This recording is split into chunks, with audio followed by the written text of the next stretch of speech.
또 돌아왔습니다. 우리가 조금 전까지 했던 걸 조금 정리해 보자면, 장기 이식에는 세 가지 종류가 있다 그랬습니다.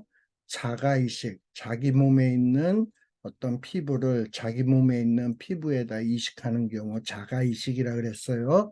이거는 별로 윤리적으로 문제가 안 된다라는 거예요.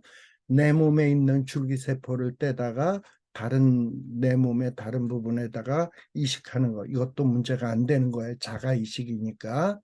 근데 이제 문제가 되는 것은 뭐냐 하면 타가이식. 다른 사람의 몸에서 다른 사람의 몸으로 장기를 이식하는 경우, 요때 문제가 좀 되고, 종간이식. 다른 동물에게서 인간의 몸으로 장기를 이식하는 경우가 문제가 된다 그랬습니다. 근데 조금 전까지 우리 뭘 살폈냐면, 타가이식. 그러니까 다른 사람의 몸에서 다른 사람에게로 장기를 이식하는데, 그때에 다른 사람의 몸의 종류에 따라서 둘로 나누어진다 그랬어요. 생체 이식, 산 사람의 몸에 장기를 떼다가 산 사람의 몸에 이식하는 경우, 이걸 생체 이식이라 그랬습니다. 여기에는 약간의 윤리적 문제가 있다 그랬어요. 본인의 동의가 있어야 되고, 제공받는 자도 동의가 있어야 되고, 그리고 적합성 여부를 따져봐야 되고, 그리고 이식을 했을 때 생명에 지장이 있는가 없는가를 따져봐야 되고, 여러 가지 따져봐야 될 문제가 있다 그랬습니다. 근데 이제 진짜 문제가 되는 경우는 뭐냐 하면은 생체 이식이 아니라 사체 이식인 경우, 죽은 사람의 몸에서 산 사람의 몸에 장기를 이식하는 경우에 여러 가지 문제가 발생될 수 있어요. 이 부분에 대해서 좀 더 구체적으로 살펴보도록 하겠습니다. 화면을 전환할게요. 잠깐.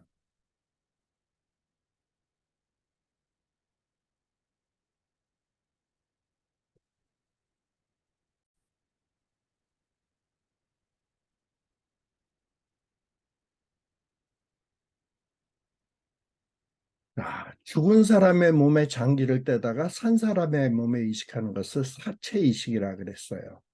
이때 문제가 되는 것은 뭐냐면 이 죽은 사람이 진짜 죽었냐라는 거예요.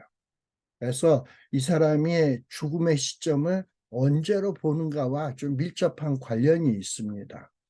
예를 들면 이 사람이 뇌사 상태인데 이거를 죽음의 순간으로 볼 것이냐, 뇌사는 했지만 심장도 돌아가고 그다음에 허파도 움직이고 그래서 혈액순환이 되고 있는데 그런 사람의 장기를 떼다가 어, 이식해도 되는가? 그리고 그런 사람의 장기를 뗄 경우에는 심장도 멎게 되고 그다음에 이 허파도 작동을 멈추게 되면 죽는 거잖아. 그 굉장히 심각한 문제가 발생될 수 있거든요. 그래서 이 죽음의 시점을 언제로 보느냐. 이 사람의 사체인데 이게 사체인지 아닌지 아직도 살아있는 건지 이거를 규명하는 것이 반드시 필요합니다. 근데 오늘날 현재에는요, 이 사람의 이 사체, 죽음의 시점을 앞당기려는 시도가 있었습니다. 그 이유가 뭐냐? 제가 아까도 좀 여러 번 얘기했습니다만, 장기를 제공받기를 원하는 사람보다 이 장기를 제공하려고 하는 사람이 턱없이 부족해요. 그래서 이 필요한 사람에게 장기를 제공해 줘야 되는데 이 장기가 심히 부족하단 말이야. 그러다 보니까 이 죽음의 시점을 너무 그냥 나중으로 하는 게 아니라 좀 일찍 하면은 더 많은 장기를 공급받을 수 있지 않을까? 이런 생각을 하게 돼. 그래가지고 뭔가 이런 문제 때문에 이 죽음의 시점을 앞당기려는 이런 시도들이 발생을 하게 됩니다. 그리고 이 의술이 발전하다 보니까 이 환자들이 자기 의사를 표현하지 못하는 상태, 어, 그러나 아직 심장도 뛰고 있고 허파도 안 뛰어요. 근데 자기 의사를 표현하지 못해. 그리고 그냥 병상만 차지하고 있어. 그래가지고 병상이 너무 그런 사람으로 쳐다보니까 실제 병상을 필요로 하는 사람들에게 병상이 너무나도 부족해. 그래서 이런 사람은 빨리 죽어야 돼. 이러고서는 그 사람들의 장기를 빼다가 막 이식을 하는 거야. 이런 일들이 생겨나게 돼. 그러기 위해서는 죽음의 시점을 좀 앞당길 필요가 있다라는 거지. 과연 이것이 윤리적인가 하는 거예요. 그리고 이렇게 또 자기 의사를 표현하지 못하는 사람을 병상에다 두고 연명 치료를 하다 보면 이 의료인, 의사나 간호원들도 얼마나 부담이 큽니까? 또 가족들도 얼마나 그 의료비, 경제적인 문제로 부담을, 어, 부담을 갖게 됩니까? 그리고 정신적으로는 또 얼마나 피곤해요. 그러다 보니까, 에이, 죽을 사람 빨리 죽어야지. 아유, 뇌사 상태면 죽었다고 해. 그러고서 이런 경우들이 생겨난단 말이지. 그리고 또 유물론적 인간관, 이건 뭐냐? 이런 거예요. 우리가 보통 컴퓨터의 스위치를 딱 누르면은 전기가 작동하면서 화면이 뿅 하고 떠오르죠. 근데 이 유물론적 인간관을 주장하는 사람들은 뭐냐 하면, 예를 들어서 하나님이 어떤 사람을 생명체로 만들 때 스위치를 딱 누르면 이 사람이 이제 생명이 있는 사람으로 막 사는 거야.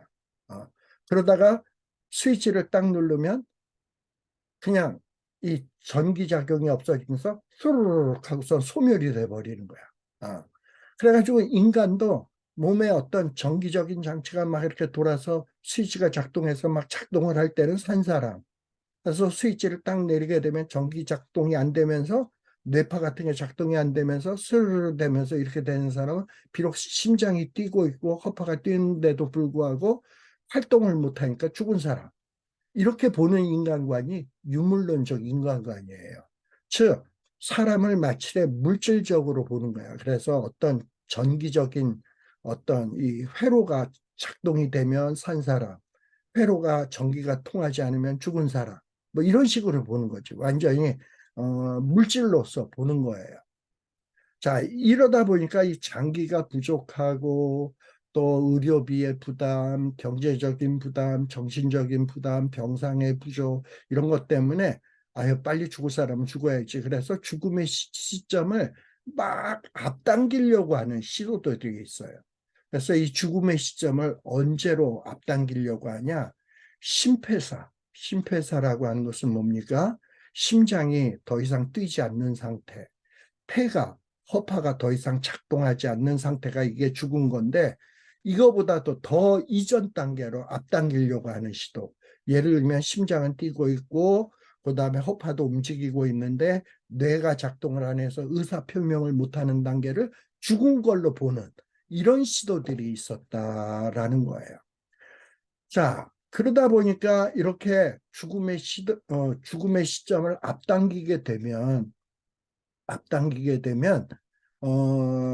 여러 가지 장점이 있어요. 죽음의 시점을 앞당기게 되면 예를 들면은 심폐사, 심장과 폐가 멎는 것을 죽음으로 본다 그런다면 이제 심장이 정지되고 허파가 정지되면 설사 예를 들어서 콩팥이 작동을 한다 하더라도 그리고 간이 아직도 작동을 한다 하더라도 얼마 안 지나면 이것이 다 그냥 죽어버려.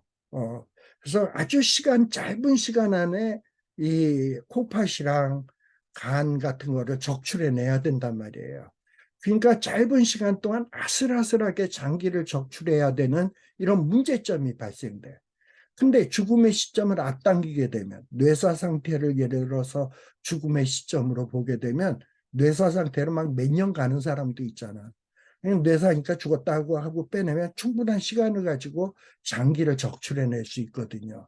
어, 그러다 보면 더 많은 사람들에게 장기를 제공할 수 있지 않을까 하는 이런 어떤 용이성, 어, 효율성 때문에 죽음의 시점을 자꾸 앞당기려고 하는 이런 시도가 오늘날 있다라는 겁니다.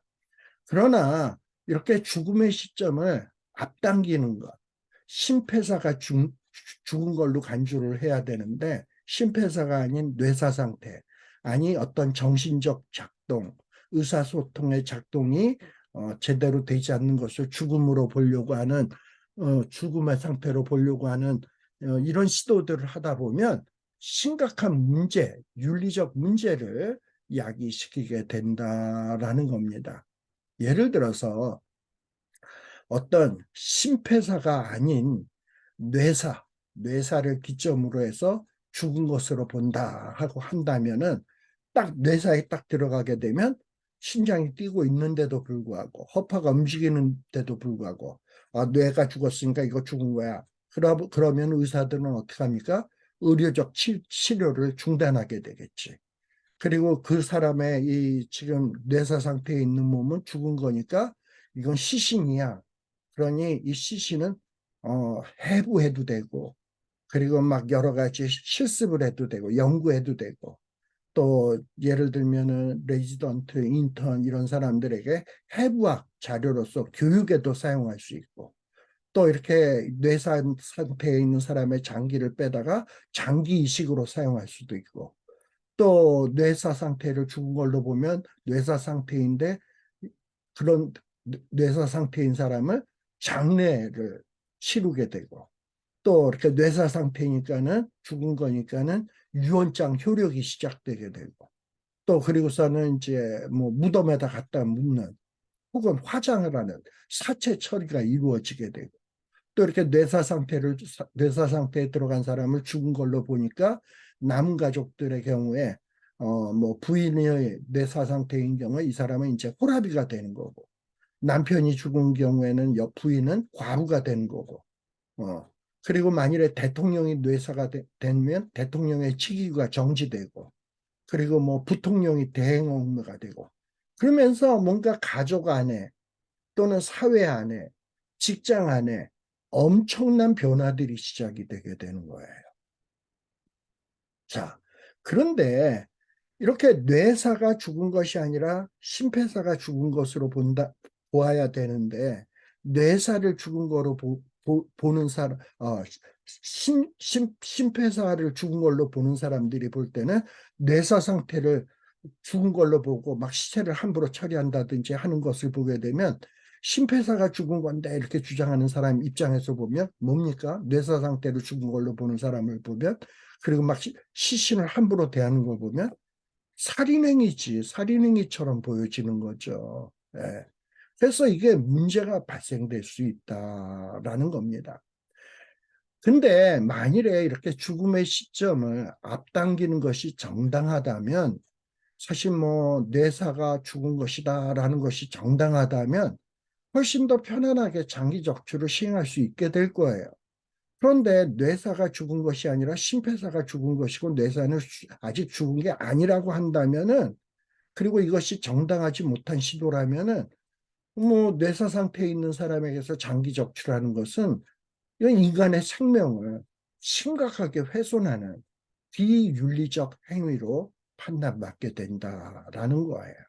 그래서 어떤 사체 장기 적출인 경우에 이 사람의 이 몸이 진짜 사체인가 아직도 살아있는 몸인가 요거를 꼼꼼히 따져봐야 된다. 살아있는 몸인가 죽은 몸인가 판단 기준은 뭐냐면 심폐가 작동하고 있는가 심장이 작동하고 있는가 폐가 작동하고 있는가 혈액순환이 지금 이루어지고 있는가에 의해서 살아있냐 죽어있냐를 판단하는 것이지 의사표명을 할 수 있는가 어떤 정신적 작용을 하는가에 의해서 판단하는 것은 아니다라는 거예요. 자, 그런데 이 현대 과학을 지배하고 있는 이런 유물론적 인간관을 갖고 있는 사람들은 정신작용이 중지되는 시점을 죽음의 시점으로 보는 거예요. 예. 사실 우리가 잘 때 이렇게 보면 뭐 말을 합니까? 잘 때? 그리고 뭐 잘 때 뭘 봅니까? 물론 꿈속에서 보는지 모르지만 뭐 잘 때 뭘 소리를 다 듣습니까? 물론 이제 깊은 잠이 안 든 경우에 소리가 들리지 않을 수도 있습니다만 대부분 깊은 잠이 들면 마치 죽은 듯이 자잖아. 이 의사표명을 못 한단 말이지. 근데 이 사람 의사표명 못하네? 자고 있는데. 근데 계속 허파는 왔다 갔다 하고 숨을 쉬고 있고 심장도 뛰고 있는데 의사 표명 못하네, 보지도 못하네, 듣지도 못하네, 내가 막 이렇게 하는데도 전혀 인식하지 못하네, 이거 죽은 거다 하고 그 잠자는 사람의 심장을 뚝 떼가면 되겠어요? 안 되죠. 예. 자, 그래서 근데 유물론적 인간관을 주장하는 사람들은 정신 상태가 중단되었든지 의사 표명을 못한다든지 이런 걸 죽은 걸로 본단 말이지. 어. 근데 우리 기독교의 인간관은 어떠냐? 이 유물론적 인간관에 동의하지 않습니다. 자, 어떤 의식은요, 우리 영혼에서 이루어지는 거야. 우리가 살아있을 때도 의식은 있어요. 영혼이 내 몸 안에 있으면서 의식을 해요. 근데 죽은 다음에도 영혼은 의식을 해요. 내가 죽어 있음에도 불구하고, 이제 먼저 하늘에 올라간 영혼은 하늘에 있는 사람들하고 이야기도 하고, 우리 지난 시간에 이야기했죠. 나사로의 경우에 나사로가 아브라함하고도 이야기하고 그 부자였다가 죽은 사람도 아브라함에게 누구를 보내서 우리 가족들에게 좀 똑바로 살으라고 이야기 좀 해주세요 하고 말도 하고 이런단 말이죠. 근데 그 사람은 분명히 의식이 있는데도 불구하고 영혼과 이 육체가 결합되어 있지 않다 보니까 죽은 거란 말이지. 그 죽어 있는 육신의 몸은 심장이 안 뛰고 있고 허파가 안 뛰는 거야. 그건 죽은 거야. 심장이 안 뛰고 허파가 안 뛰는 그 순간 영혼과 육체는 분리가 되는 거예요. 그게 죽음이에요. 예. 어떤 의식이 있냐, 정신적 작용이 있냐에 의해서 죽었냐, 살았냐가 판단되는 게 아니라 영혼이 내 몸 안에 있어서 심장이 여전히 뛰고 있고 허파가 뛰고 있으면 이거는 뭐냐, 살아있는 거예요. 그런데 영혼이 떠났어. 그래서 이제 심장도 멈추고 허파도 멈추었어. 그러면 그건 죽은 거예요. 그러나 영혼이 떠났어도 의식은 있어요. 영혼은 의식이 있어. 단지 육신과 결합되어 있지 않기 때문에 인간들하고 살아있는 인간들하고 의사소통이 안 될 뿐이지. 그러나 영혼과 영혼끼리는 의사소통이 가능하다 이 말입니다. 이것이 기독교인의 어떤 죽음의 관점이다라는 겁니다. 무슨 얘기인지 아시겠죠? 예. 그래서 어떤 심폐 기능이 정지될 때까지는 살아있고 몸도 살아있는 인간으로 봐야 된다라는 겁니다. 자, 그래서 결론적으로 얘기하면 사체 장기 적출, 이거 좀 문제가 있다 그랬죠. 장기 적출을 할 때는 반드시 어떻게 해야 되냐? 심폐사 이후에 이루어지는 것이 타당하다. 심폐사 이후 콩팥이나 간이 살아있는 시간이 비록 짧다 하더라도 그 짧은 시간 안에 장기 이식을 해야 되는 것이지 뭔가 장기 이식하게 되는 시간을 벌기 위해서 뇌사 상태에서부터 장기 이식을 하다 보면 자칫 잘못하면 이거는 살인 행위가 될 수 있다라는 것을 알 필요가 있어요. 그래서 보통 의사들은 이런 얘기를 해요. 사람이 심장과 폐가 정지된 이후에도 어떤 예를 들면은 30분 동안 이 혈액이 살아있고요. 그러니까 심장이 정지되고 폐가 멈춘 뒤에도 한 30분 정도는 피가 살아있는 상태고, 그리고 어떤 장기도 어느 정도 살아있는 상태이기 때문에 그 30분 안에 장기 이식이 이루어져야 된다라는 거예요. 그렇게 되는 경우에는 문제가 별로 없어요. 그런데 심폐사가 아닌데 뇌사 상태에서 장기 이식을 하는 것은 자칫 잘못하면 문제가 생길 수 있다. 이거는 성경적이 아니다라는 거예요. 그 다음에 이렇게 이제 장기 기증을 하겠다는 사람이 나 이제 내가 만일에 죽었을 경우에는 내 장기를 기증하겠습니다. 해가지고 이제 동의를 하잖아요. 그랬을 때 굳이 죽음의 시점을 앞당길 필요가 없어요. 어, 뭐냐? 예를 들면 이제 어떻게 하면 되냐면 장기 기증을 하겠다고 하는 사람은 뇌의 기능이 완전히 다 파괴됐어. 거의 뇌사 상태야. 그리고 이틀이나 3일 안에 이제 심장과 허파도 다 이제 멈추게 될 것이 아주 분명해, 확실해. 이런 확실한 시점에는 장기 기증을 할 수 있어요. 어떻게? 환자가 통증을 느끼지 않도록 마취주사를 하고 그 다음에 장기 적출을 하는 것은 문제가 되지 않는다라는 거예요. 자, 아니 심장과 폐가 아직도 뛰는데 2, 3일 동안 뛰고 있는데 장기 적출을 하면 그거 살인 아니야? 뭐 이런 생각을 할 수 있어요. 근데 이 경우는 뭐냐면 뇌가 분명히 이제 다 파괴가 됐고 심장과 또 폐도 2, 3일 아니면 반드시 이게 중지되게 돼 있어. 의사가 볼 때 너무 의학적으로 분명해. 근데 이건 곰곰이 따져봐야 돼요. 그래서 곰곰이 따져서 모든 의사가 동의했을 때 이건 2, 3일 안에 반드시 멈춘다. 이런 판단이 딱 되면 그때 장기 적출하겠다라는 의사를 표현한 사람에게서 장기 적출하는 것은 크게 윤리적으로 문제시 삼지 않고 있어요. 우리 성경적으로도 이거는 별로 문제가 안 될 것이 뭐냐 하면 요한복음 15장 13절에 보면 사람이 친구를 위하여 자기 목숨을 버리면 이보다 더 큰 사랑이 없나니. 이 사람은 아직도 심장이 뛰고 있고 폐도 뛰고 있어요. 근데 2, 3일 아니면 멈춰. 근데 요 살아있는 2, 3일 안에 나는 죽을 것이 분명하니까 요 살아있는 2, 3일 동안에 다른 친구가 지금 죽어가고 있는데 그 사람을 위해서 내 이제 2, 3일의 이 목숨을 저 사람을 위해서 희생을 한다면 이보다 더 큰 사랑이 없다라는 거예요.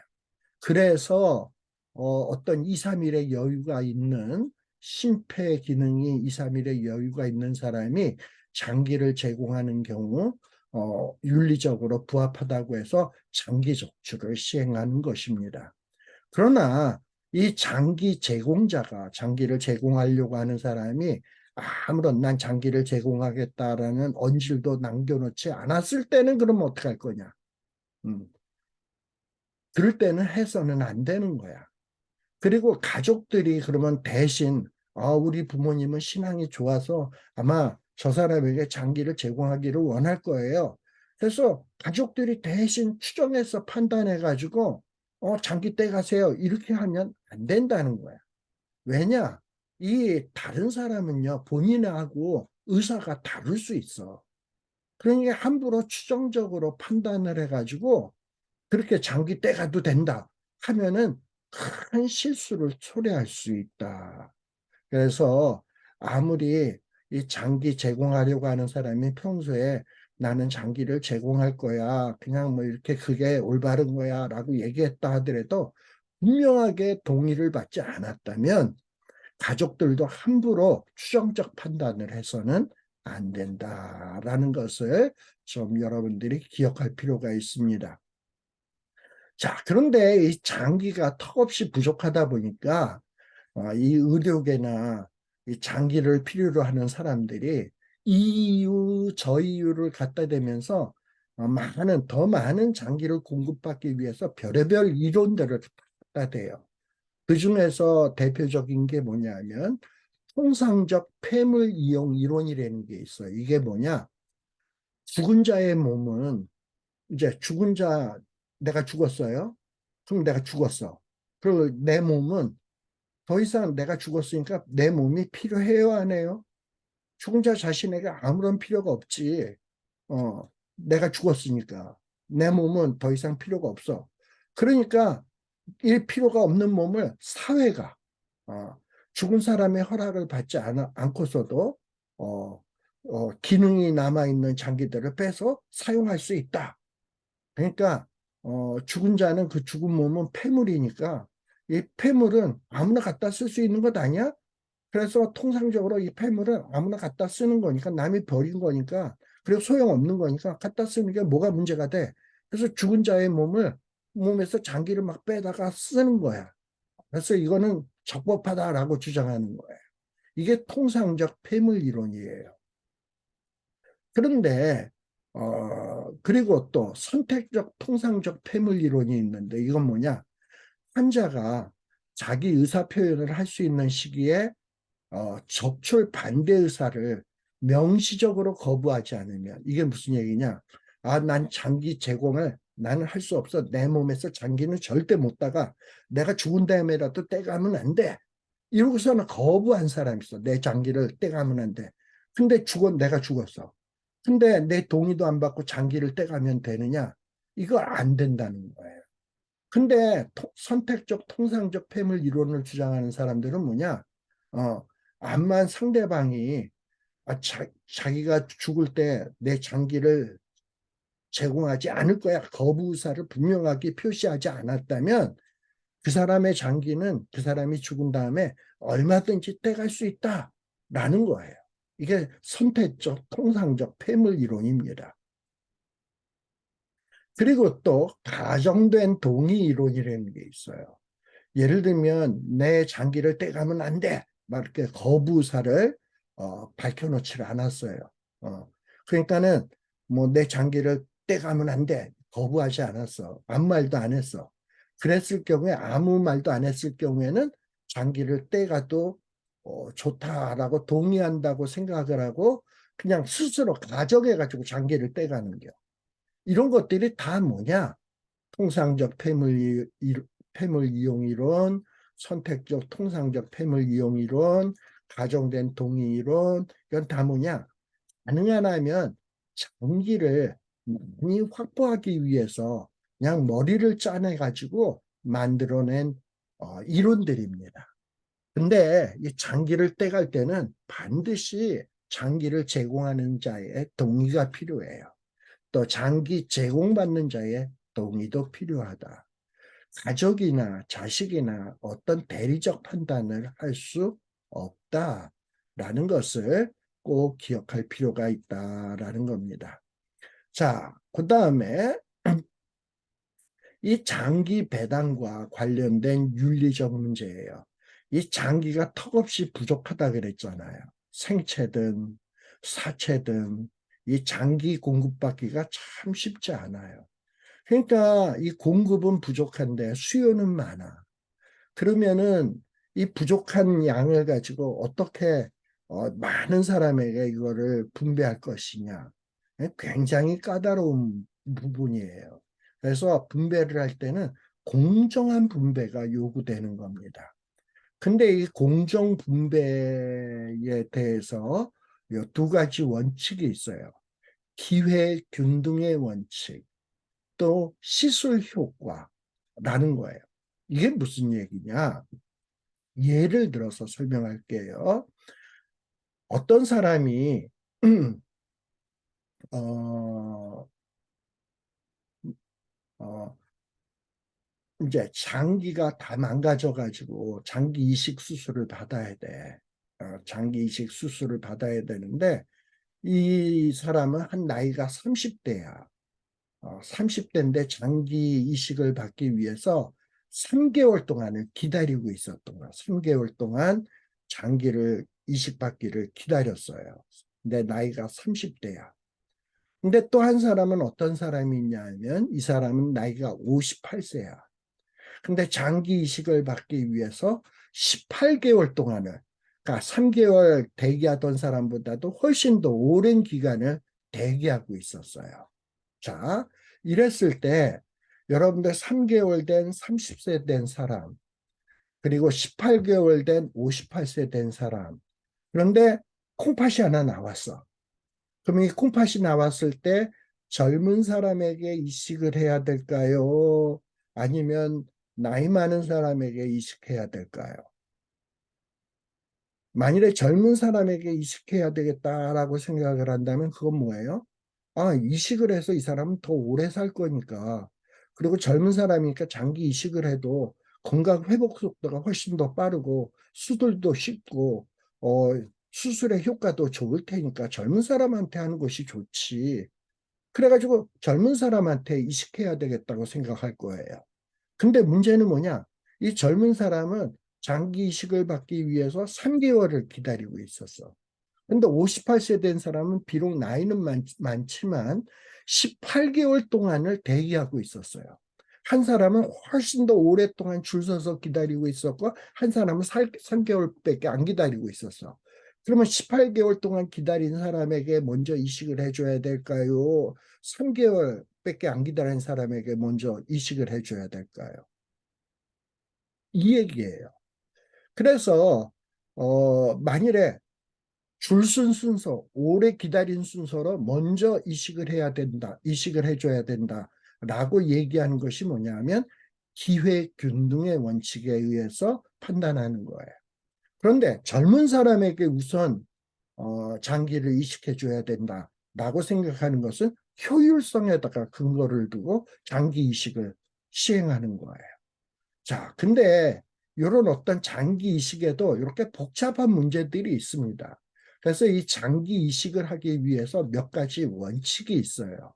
왜냐, 장기가 부족하다 보니까 원칙을 세워놓지 않으면은 장기 이식을 기다리는 사람들 가운데 쌈나기가 쉬워. 내가 오랫동안 기다렸는데 어떻게 저 사람이 먼저 이식을 받을 수가 있어? 아니, 내가 젊은데 어떻게 늙은이에게 먼저 이식할 수가 있어? 이러면서 얼마나 복잡해지겠습니까? 그래서 기회 균등을 우선적으로 할 것이냐, 효율성을 우선적으로 할 것이냐, 이런 문제를 놓고 다툼이 일어날 수 있다, 이 말입니다.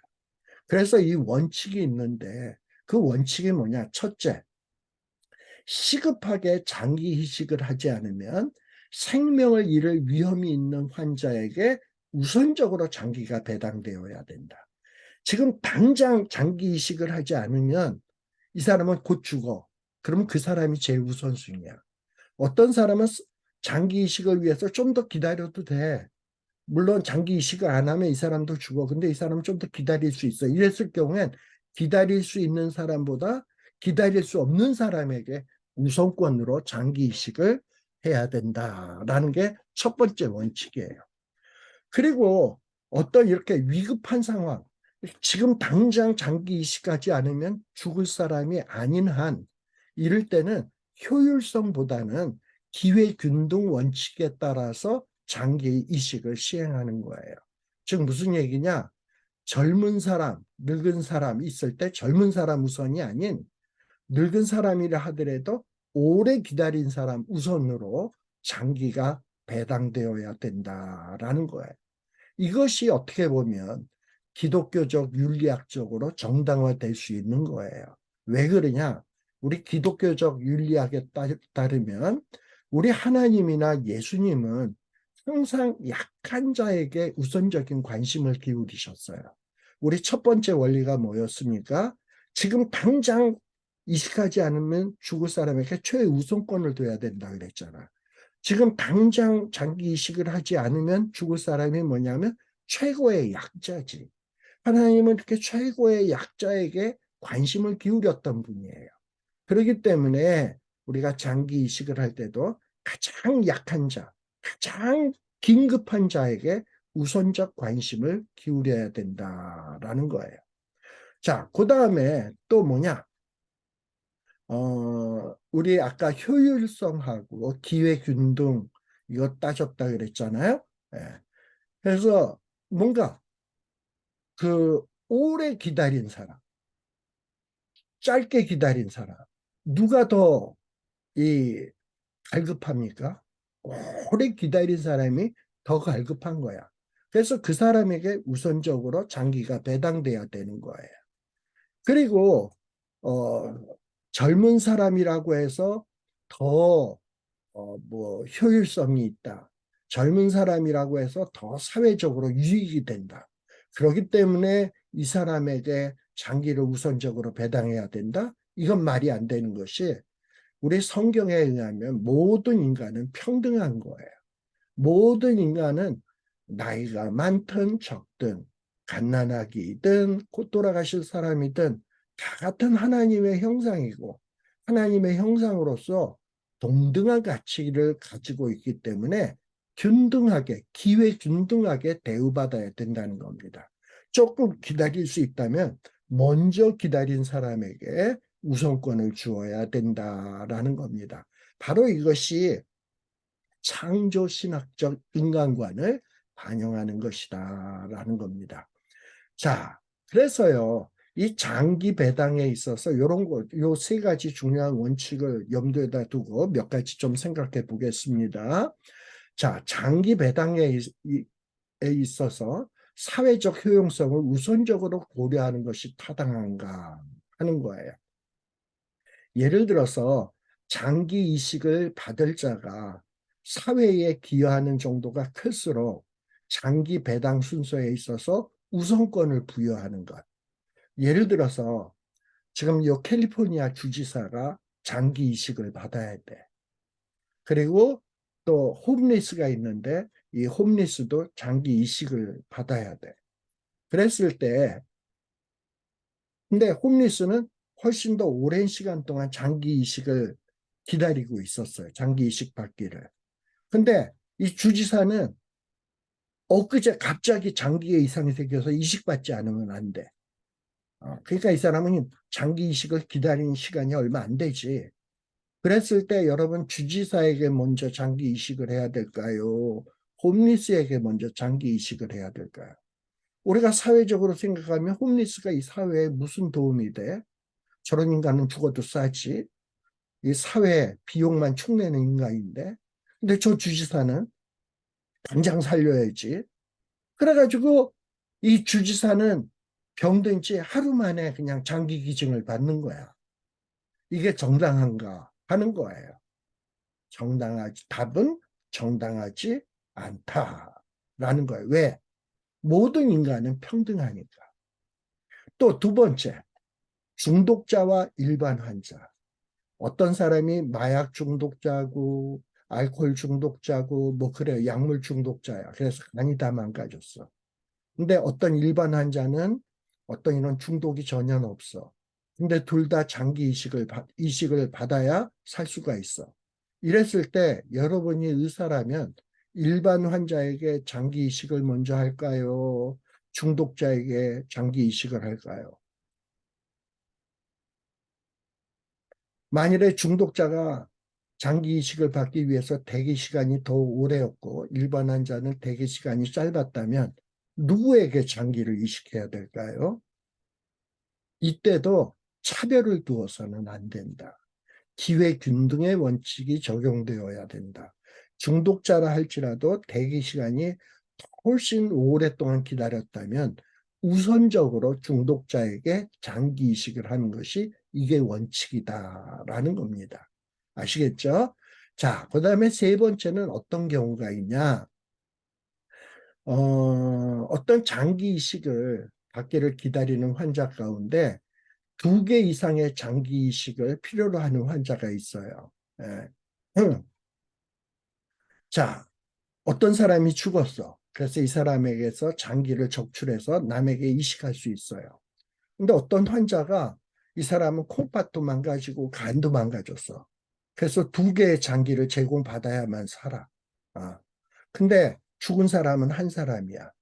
근데 어떤 한 사람은 간 이식 받아야 될 사람이 있어. 간 이식을 받아야 될 사람이 있는 경우에 그런 경우에는 이 사람에게는 콩팥을 해주고 간은 저 사람에게 주면 되지 않을까? 이렇게 생각할 수 있잖아요. 근데 이렇게 2개의 이식을 받아야 되는 사람이 오랫동안 기다렸던 사람이라면 설사 한 사람이 죽었을 경우에 이렇게 오랫동안 기다렸다면 이 사람에게 우선적으로 해야 되는 거예요. 어. 그 다음에 또 이런 경우 있죠. 예, 뭐냐. 어, 예를 들어서 내가 간 이식을 받았어요. 그런데 이식을 받고 이제 살았어. 근데 얼마 있다가 또 실패, 또 몸에 부작용이 생겨서 또 이식을 받아야 돼. 어. 자, 그러면 이렇게 2번째 이식을 필요로 하는 사람에게 또 장기 제공하는 것이 한 번 이식 받는 사람, 한 번 이식 받으면 되는 사람이 있을 경우에 2번 이식 받아야 되는 사람, 2번째 이식 받는 사람, 한 번 이식 받는 사람 있을 때 2번 이식 받는 사람에게 줘야 돼, 한 번 이식 받는 사람에게 줘야 돼. 예. 이때도 뭐냐? 긴급 환자가 우선이고 먼저 오래 기다린 사람이 우선이다라는 겁니다. 무슨 얘기인지 아시겠죠? 그래서 아까 젊은 환자, 노인 환자, 예를 들어서 이랬을 경우에, 그리고 이 사람들은 병세가 비슷해서 다 장기 이식을 필요로 해요. 그런데 노인 환자가 대기자 명단에 먼저 이름을 올렸을 경우에는 젊은 환자의 이식 성공률이 높다는 이유를 가지고 노인의 생명을 천대해서는 안 된다라는 거예요. 자, 근데 이제 문제는 조금 더 이제 또 복잡한 얘기를 하나 할게요. 둘 다 장기 이식을 필요로 해. 한 사람은 나이가 40세야. 그리고 한 사람은 70세야. 근데 둘 다 장기를 필요로 해요. 그리고 기다린 대기 시간도 똑같아. 병세도 비슷해. 둘 다 간이식 수술을 받아야 돼. 근데 간이 하나 나왔어. 자, 병세도 같고 간을 제공받아야 되고 그리고 대기 시간도 같아. 그랬을 때 40세 환자에게 장기를 이식해야 될까요? 70세 환자에게 이식해야 될까요? 이럴 때 우리는 무슨 얘기하냐? 나이 많은 사람은 장유유서지. 아, 냉수 마시는 것도 얼음 먼저지. 그리고 라면을 먹을 때도 형님 먼저지. 이러면서 나이 많은 것을 내세우게 되죠. 근데 이런 경우에 동일한 장기를 필요로 하고 동일한 시간 동안 대기를 했는데 한 문제가 뭐냐? 한 사람은 젊은 사람, 나이 많은 사람인 경우에는 뭘 갖고 판단하냐? 예를 들어서 장기 이식을 하지 않았을 때 그 환자가 살아야 될 삶의 기간 전체, 그러니까 30세까지 살았던 사람, 70세까지 산 사람, 30세는 여태까지 30세까지 못 살았잖아. 근데 만일에 장기 이식을 받지 않을 경우 30세 때 죽어. 근데 이 사람은 70세까지 살았잖아. 장기 이식 받지 않으면 70세에 죽는 거야. 이랬을 때 누가 더 억울하겠어요? 일찍 죽는 사람이 억울한 거지. 그런 경우에는 누구에게 장기를 먼저 이식한다? 젊은 사람에게 먼저 이식한다. 라는 거예요. 그래서 억울한 사람에게 먼저, 더 불행한 사람에게 먼저 장기 이식을 한다. 30세에 죽는다. 70세에 죽는다. 가는 하나다. 기다린 대기 시간도 같다. 근데 젊은 사람이 장기 이식 받지 못하고 30세에 죽는다면 더 억울하고 더 불행하잖아요. 70년 살다가 장기 이식 받지 못하고 죽는다면 살만치 살았잖아. 그렇잖아요. 그럴 때는 당연히 젊은 사람에게 장기 이식을 해줘야 된다. 라는 거예요.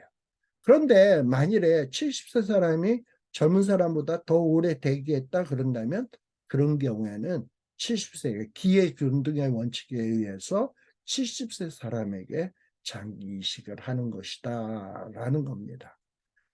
복잡하죠? 복잡하고 그런데요. 자, 그 다음에 또 뭐가 있냐 하면 지정 기능이라는 게 있어요. 지정 기능. 뭐냐? 내가 나중에 죽은 다음에 장기 기증을 할 경우 내 장기를 다른 사람이 아닌 내가 지정하는 사람에게 줘라 라는 거예요. 내 장기를 예를 들어서 흑인에게는 주지 말고 백인에게만 내 장기를 줘라. 내 장기를 불신자에게는 주지 말고 크리스찬에게만 줘라. 이런 거를 가리켜서 지정 기능이다 라는 거예요. 여러분, 이 지정 기능은 정당할까요? 과연 이 지정 기능은 마땅할까요? 만일에 백인들이 죽으면서 내 장기는 백인에게만 줘, 흑인 더러운 저 인간들에겐 줄 수 없어. 이게 인종차별 아닙니까? 그런데 우리가 아까 장기 기증은 본인의 의사가 중요하다 그랬잖아요. 본인의 의사. 장기 기증자의 자율적 결정에 의해서 결정이 굉장히 중요하다 그랬잖아. 그랬을 때 장기 기증하겠다는 사람의 이 의사를 따르는 것이 이게 윤리적인 겁니다. 본인이 내 장기는 누구에게 제공하겠다 했으면 그렇게 그 의사대로 행해줘야 되는 거예요. 자, 그러면 이거 뭐 인종차별 같은 게 생기는 거 아니야? 뭐 이렇게 생기를 하는데 여러분 어떤 사람이 내 장기를 난 크리스천에게만 주고 싶어. 그랬을 때 불신자가 어떤 장기를 필요로 하는 사람이 있어. 근데 내 장기가 이제 제공이 되었어요. 그래가지고 만일에 이거를 크리스찬에게 주고 불신자에게 안 줬다 그래서 불신자는 원래 장기 이식을 받지 않으면 죽을 사람이야.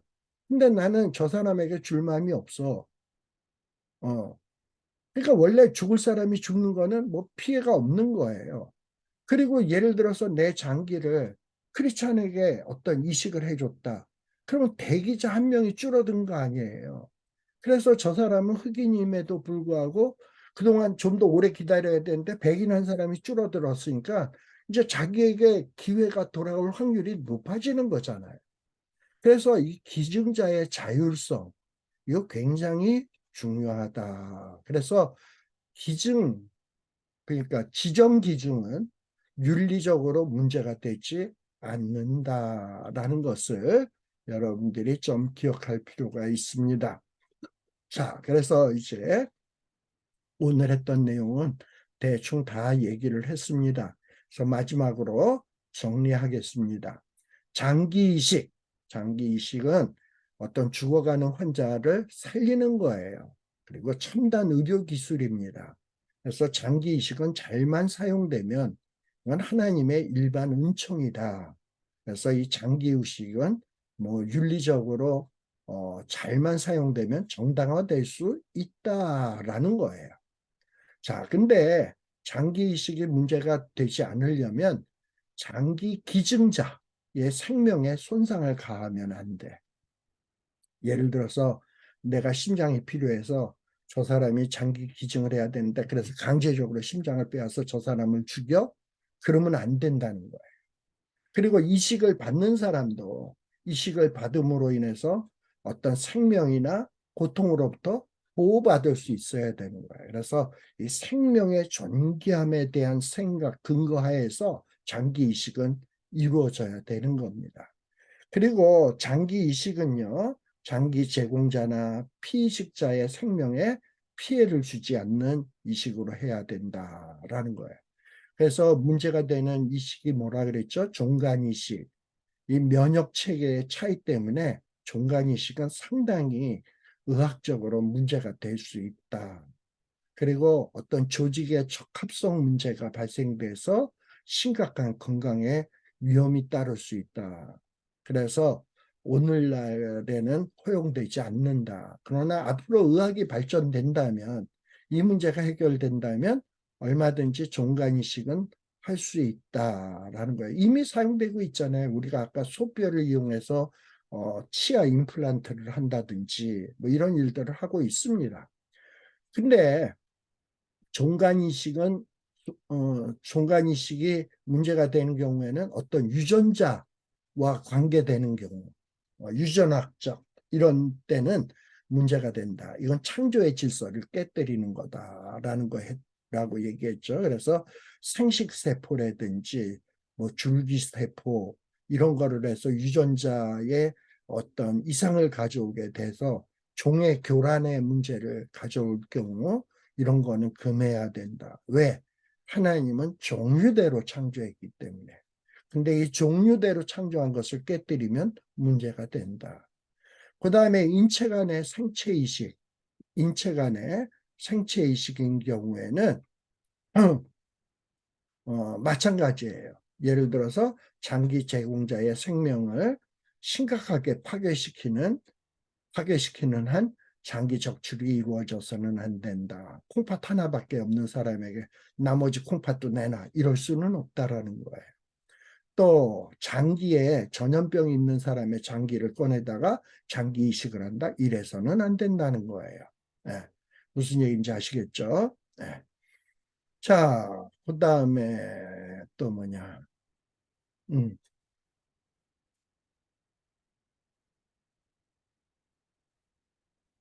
그 다음에 장기 적출은 어떤 동의, 장기를 제공하는 자의 동의, 이런 것들이 반드시 선행되어야 된다. 이 동의가 없는 한 심지어는 대리 판단, 가족이나 자식들의 추정 판단에 의해서 장기 유식을 시행해서는 안 된다. 자칫 잘못하면 살인이 될 수도 있다. 기억하시죠? 그 다음에 사체 장기 적출, 죽은 사람의 몸에서 장기 적출을 할 때는 뇌사 상태가 아닌 심폐사 이후에 장기 적출을 해야 된다.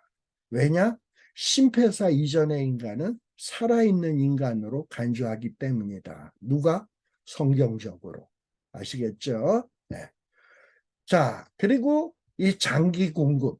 장기 공급은 공평과 정의의 원리에 따라서 배당이 되어야 된다. 가장 약자, 가장 필요로 하는 사람, 가장 큰 고통에 있는 사람, 가장 위급한 환자에게 우선적으로 배당되어야 된다. 그렇지 않은 경우에는 기다린 순서에 의해서 균등하게 배당해야 된다. 그리고 어떤 사회적 지위가 높다고 해서 우선권을 주어서는 안 된다. 어떤 뭐 중독이 있다.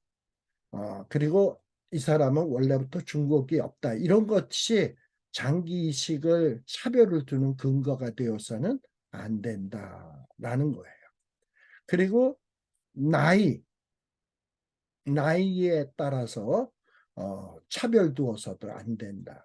단 기다리는 시간도 똑같고 같은 장기를 원하고 병세도 비슷할 경우에는 젊은 사람이 우선이 된다. 그 다음에 지정 기능, 지정 기증 이거는 정당하다는 거예요.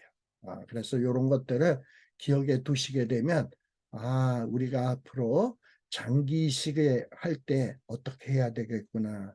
내 장기를 나중에 내가 심폐사 되었을 때 장기 기증하게 될 경우 어떤 식으로 처리되도록 해야 되겠구나라는 생각을 해야 될 겁니다.